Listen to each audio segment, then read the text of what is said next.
Sedap. Sedap sampai hadir lah yang kat belakang tu. So kali ni jom kita buat smash potato yang sangat senang. Ellie akan tunjukkan dua cara, iaitu menggunakan cara pan macam ni dan juga cara menggunakan oven. Simple sangat dan gluten free. So benda yang pertama sekali kita kena sediakan adalah ubi kentang kita. Kalau tak ada ubi kentang tak adalah jadi resepi ni kan. Jadi Ellie pergilah kejap ke supermarket nak carikan ubi kentang ni. Sebab yang kat rumah tu besar-besar benar. Kita nak cari yang kecil-kecil comel aja. Okay, so Ellie dah beli dah siap-siap kita punya baby potato ni. Dia punya kecil dia comel sangat tu. Cuma comel macam ni je. Selalunya Ellie akan beli besar-besar macam ni, barulah puas hati kan. Tapi kali ni kita akan pakai yang kecil macam ni pula. Tapi kalau katalah korang tak jumpa, yalah kadang-kadang tu nak cari yang comel-comel ni macam susah sikit kan. Tak apa, pakai je yang besar macam ni. Kejap lagi Ellie akan tunjukkan macam mana kita boleh pakaikan ubi kentang yang besar ni pula. Mula-mula ni jom kita sediakan yang kecil ni dulu. Didihkan dulu sedikit air supaya kita boleh rebuskan kentang kita. Jadi selepas air pun dah mula merenih, masukkan kita punya ubi kentang kita tadi ni. Jadi kalau kata ubi kentang korang tak ada yang kecil, ada yang besar saja kan. Potongkan dia macam ni.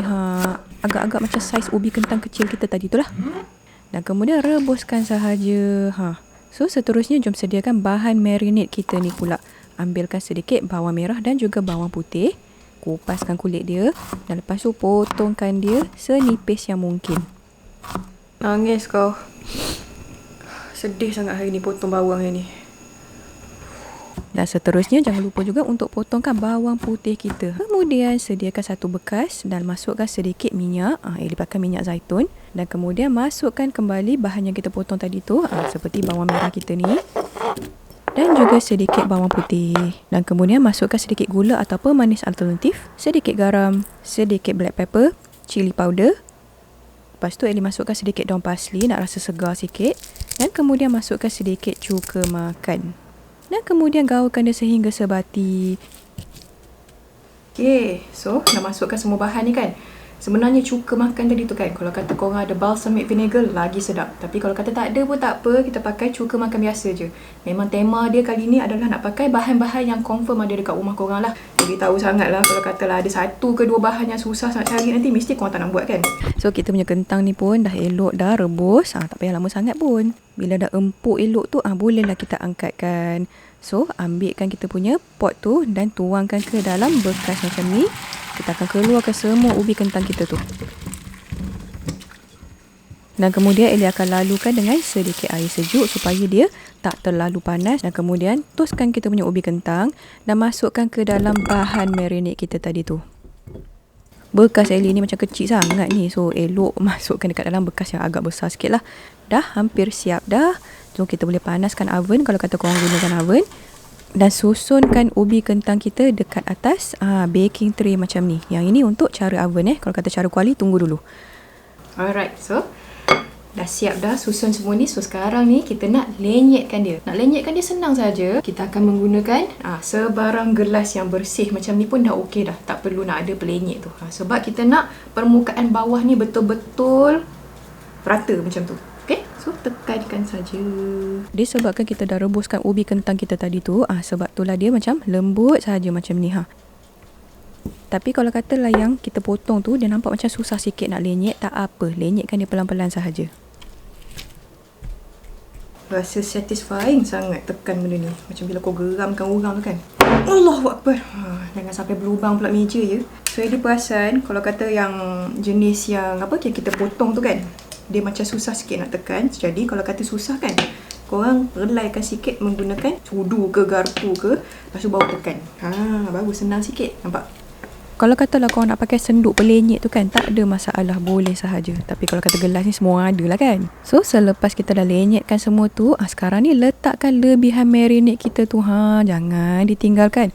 Okay, so kita punya kentang ni pun dah siap dah disediakan. So sekarang ni kita akan masakkan kejap dekat dalam oven kita. Alright? Kita akan bakarkan dia pada suhu 175 darjah Celsius selama 5 ke 10 minit. Sementara dia tengah masak dekat dalam oven tu, dia akan tunjukkan cara yang kedua pula. Untuk yang mana yang tak ada oven, boleh ikut cara yang kedua ni. So tak ada alasan untuk korang tak buat. Okay? Dengar tu. Cara yang kuali ni, pastikan ada satu pan macam ni. Dan lepas tu sediakan sedikit minyak supaya tak adalah melekat. Lepas tu Ellie akan sapukan sikit lah macam ni supaya minyak tak pakai banyak sangat dan dia tak melekat. Tapi kalau katalah korang punya pan tu memang jenis tak melekat, tak letak pun tak apa. Dan lepas tu susunkan kita punya ubi kentang tu di atas pan kita tadi. Mula-mula Ellie nak terbalikkan dia, tapi itulah nampak tu senang sangat gelai. Jadi Ellie sarankan tak payahlah korang nak terbalikkan tu. Korang punya ubi tu dah masak dah pun. Dan jangan lupa untuk letakkan kita punya marinade dekat atas kita punya kentang tadi tu dan biarkan dia masak sebentar lagi. Kalau kata nampak dia kering sangat, letakkan sedikit minyak, tak banyak pun, dalam setengah sudu teh macam tu. Dan dah siap dah cara masak dengan kuali.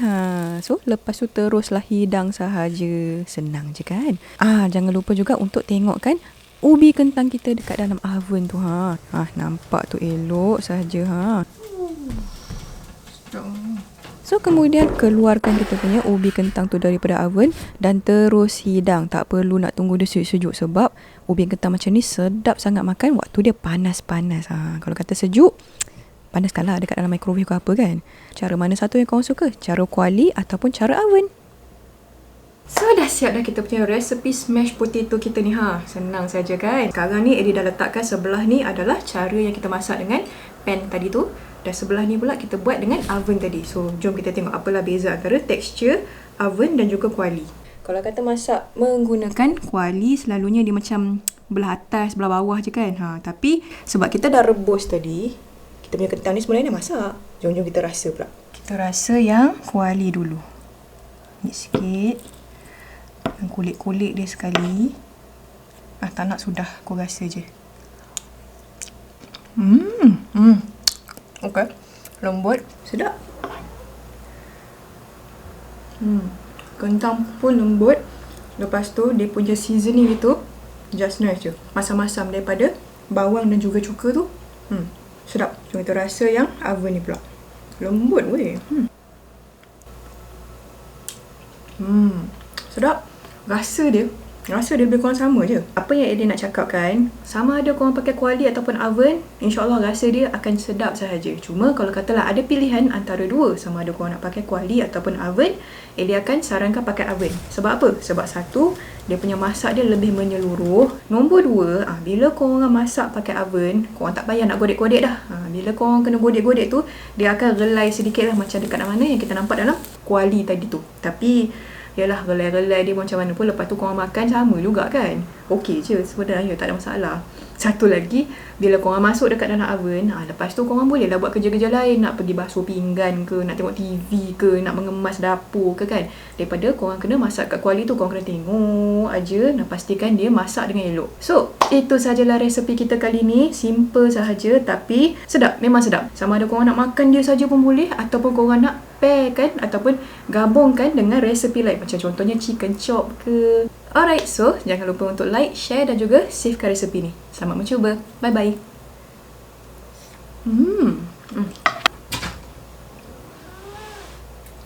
Rasa ke? Tapi kentang je lah, tak ada cheese.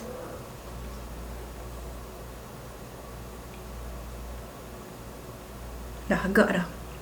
Tak layan makan kentang, cheese saja. Milih kucing aku ni. Dia memang tak gerti nak jaga-jaga ni. Bolehlah pula.